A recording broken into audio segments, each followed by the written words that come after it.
السلام علیکم پاکستانیوں، میں ہوں پروگرام ٹریل 5 کا میزبان فرخ نماز بھٹی۔ اور جس طرح میں نے گزشتہ پروگرام میں بات کی تھی کہ ٹاپ سٹی کے حوالے سے 447 کنال زمین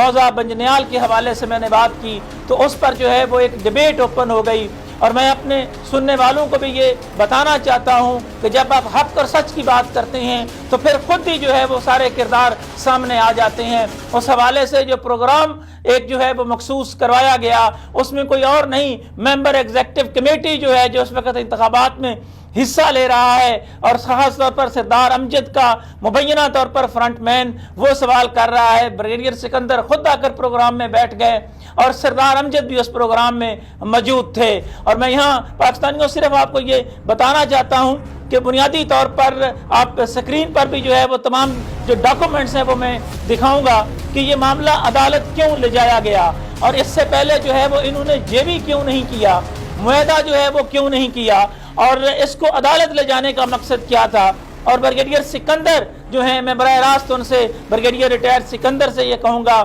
جو ٹاپ سٹی کے سی ای او ہیں کہ جناب 10 ارب روپے کی مبینہ طور پر زمین 17 کروڑ میں جہل سازی سے خریدنے کے حوالے سے کسی اور نے نہیں، بریگیڈیئر سکندر نے عبدالستار کلو کی عدالت میں چیکس جمع کروائے۔ میں چاہوں گا کہ ناظرین جو ہے وہ چیکس جو ہے وہ دیکھیں، اور وہ ساری رسیدیں میرے پاس پڑی ہیں نیشنل بینک آف پاکستان کی جانب سے، وہ ساری رقم جو ہے وہ بریگیڈیئر سکندر کی جانب سے جو ہے وہ جمع کروائی گئی۔ اور یہاں یہ میں پوچھنا چاہتا ہوں کہ خاص طور پر بریگیڈیئر ریٹائرڈ سکندر سے کہ یہ ویسٹڈ انٹرسٹ کی انہوں نے بات کی کہ ویسٹڈ انٹرسٹ جو ہے وہ ٹاپ سٹی کا ہے یا کسی اور کا ہے۔ اور یہاں میں یہ وضاحت کرنا بھی ضروری سمجھتا ہوں کہ ہمارا کسی گروپ کے ساتھ کوئی تعلق نہیں ہے، ہم بنیادی طور پر انویسٹیگیٹو جرنلسٹ ہیں۔ میرا کسی سوسائٹی میں کوئی اس طرح کا پلاٹ یا کوئی دھندا نہیں ہے، میں نے پہلے بھی کہا تھا اور اب بھی میں چیلنج کر رہا ہوں۔ میں نے مصدقہ ثبوتوں کی بات کی تھی، میں نے پاکستان کی عوام سے یہ وعدہ کیا تھا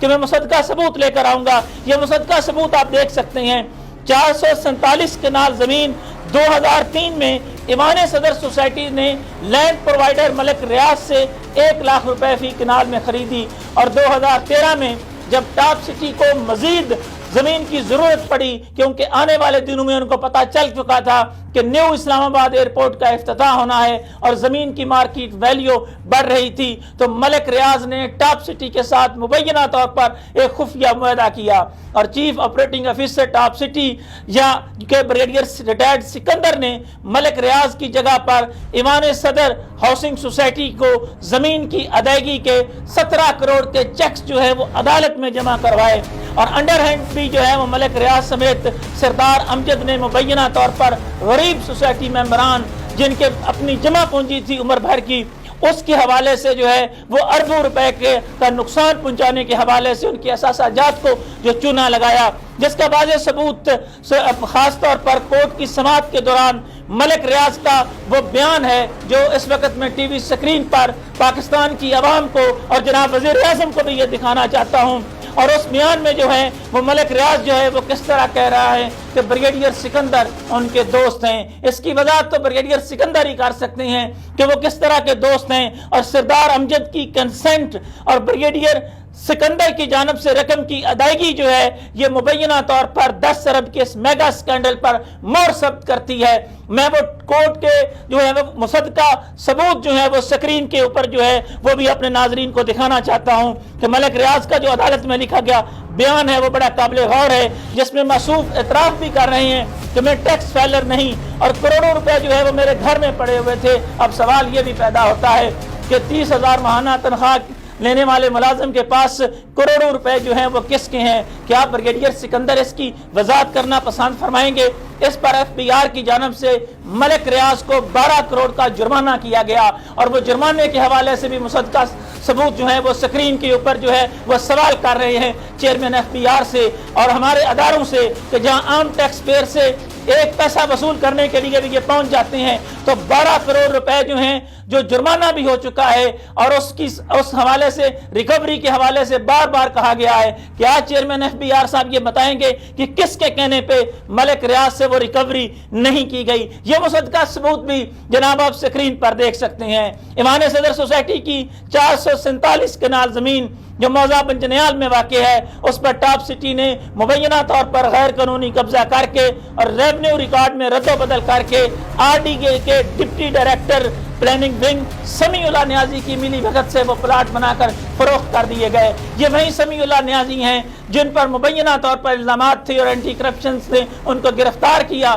لیکن گرفتاری کے بعد وہ اسی طرح وہاں پر بیٹھ گئے جس طرح چند روز قبل ایک انسپیکٹر جو ہیں وہ RDA کے گرفتار ہوئے اور رشوت لیتے ہوئے جو ہے وہ پکڑے گئے، وہ بھی وہیں اسی سیٹ پر بیٹھے ہیں۔ ابھی میں رنگ روڈ کی بات نہیں کر رہا، یہ سوال جو ہے وہ ڈپٹی کمشنر خاص طور پر راولپنڈی کے لیے اور چیف کمشنر کے لیے بھی اپنی جگہ پر موجود ہے کہ کیا وہ شخص اتنا ناگزیر ہے جو رشوت لیتا ہوا پکڑا گیا اس کو وہیں اسی سیٹ پر لگا دیا گیا۔ یہ ہیں جناب ادارے جہاں RDA کے حوالے سے بات آ رہی تھی۔ سمیع اللہ نیازی کی طاقت کا اندازہ اس سے لگائیں کہ گرفتاری کے باوجود بھی وہ وہیں بیٹھا ہے۔ رنگ روڈ سکینڈلز میں وسیم تابش کا نام بھی آیا تھا، اس پر جو ہے وہ انکوائری اس طرح جو ہے وہ نہیں ہو سکی۔ موضع بنجنیال کے ہی 447 کنال زمین میں سے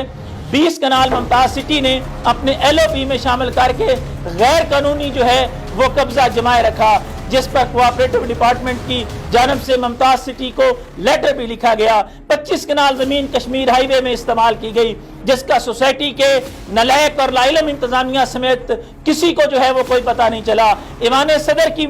موضع بنجنیال میں مختلف فصلوں میں پھیلی ہوئی جو زمین ہے، بریگیڈیئر سکندر کہتے ہیں کہ 500 خسرہ جات جو ہیں وہ ٹاپ سٹی کی زمین ہے، تو تقریباً ABCDE سمیت دیگر بلاکوں میں ٹاپ سٹی نے 220 کنال پر جو ہے وہ قبضہ کر رکھا ہے اور مبینہ طور پر جیل سازی سے سمیع نیازی کو بھاری رشوت دے کر اور ریونیو کے عملے کو ساتھ ملا کر LOP کی منظوری حاصل کی گئی۔ اور اس حوالے سے میں سکرین پر جو خاص طور پر LOP کے وہ خسرہ جات ہیں وہ بھی دینا چاہتا ہوں، جس میں کچھ جو ہے وہ دوسرے ریویو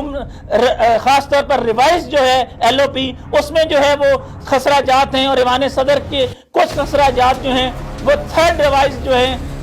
اس میں بھی جو ہے وہ اس کو شامل کیا گیا ہے۔ یہ بھی میں سکرین پر جو ہے وہ دکھانا چاہتا ہوں تاکہ کل کو یہ نہ کہے کہ ان کے پاس تو جناب کوئی خبر ہی نہیں تھی، کوئی مصدقہ ثبوت ہی نہیں تھے۔ آپ سکرین پر RDA کی جانب سے ٹاپ سٹی کی زمین کے خسرہ جات کا مصدقہ لینڈ ریکارڈ کا اشتہار بھی دیکھ سکتے ہیں، اور ساتھ ہی مختلف خسرہ جات کا تفصیلی جو ہے اس حوالے سے جس میں ایوان صدر سوسائٹی کی زمین ہے اور اس پر ٹاپ سٹی نے قبضہ کیا ہے۔ نیب میں ایک انکوائری عرصہ دراز سے جو ہے وہ چل رہی تھی، وہ انکوائری جو ہے اس کی جو ہے وہ ایک کال اپ نوٹس بھی آپ دیکھ سکتے ہیں۔ یہ رہا وہ سردار امجد سمیت انتظامی کمیٹی کے حوالے سے لکھا گیا نیب کا کال اپ نوٹس۔ میں جناب چیئرمین نیب سے یہ ضرور پوچھنا چاہوں گا کہ جناب اربوں روپے کے مبینہ طور پر اربوں روپے کے سکینڈلز میں سردار امجد کے خلاف کارروائی جو ہے وہ کیوں نہیں ہو سکی، اور اس میں جو ذمہ داران تھے ان کے خلاف جو ہے وہ معاملات آگے کیوں نہیں بڑھ سکے، اور اس میں خاص طور پر ٹاپ سٹی کو کلین چٹ کس نے دی، اس پر الگ سے انکوائری کی ضرورت ہے۔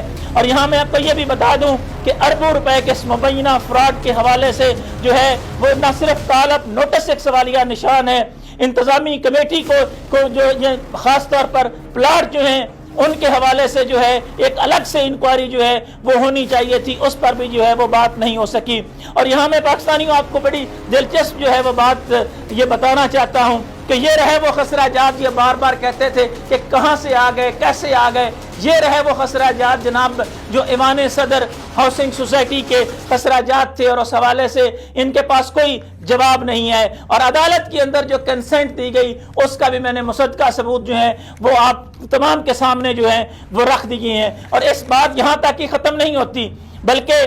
وفات پانے والے ڈاکٹر عبدالوہاب جو ہیں ان کے حوالے سے ایک جعلی اسٹامپ پیپر جو ہے وہ بھی جو ہے وہ جمع کروایا گیا، اقرار نامہ جس کو کہتے ہیں، کہ آئندہ سے تمام معاملات کو ملک ریاض دیکھے گا۔ ہونا تو یہ چاہیے تھا کہ ڈاکٹر عبدالوہاب کی جانب سے وہ خاص طور پر اسٹامپ پیپر جاری ہوتا، لیکن آپ سکرین پر بھی دیکھ سکتے ہیں، اور ملک ریاض نے خود ہی یہ اسٹامپ پیپر بھی جاری کروایا، یعنی جیل سازی پہ جیل سازی اپنی جگہ پر موجود ہے۔ یہاں خاص طور پر کورٹ کے اندر جو ملازمین کے ساتھ کنورسیشن ہے اور وہاں کیا معاملات طے ہوتے رہے، اس پر جو ہے وہ میں الگ سے پروگرام کروں گا اور مصدقہ ثبوتوں کے ساتھ جو ہے وہ کام کروں گا۔ یہاں میں پھر پوچھنا چاہتا ہوں بریگیڈیئر سکندر سے کہ ان کا کیا کردار ہے۔ GHQ اور انٹیلیجنس اداروں سے میں یہ ضرور کہوں گا کہ وہ اس کا نوٹس لیں۔ میں خاص طور پر کہوں گا چیف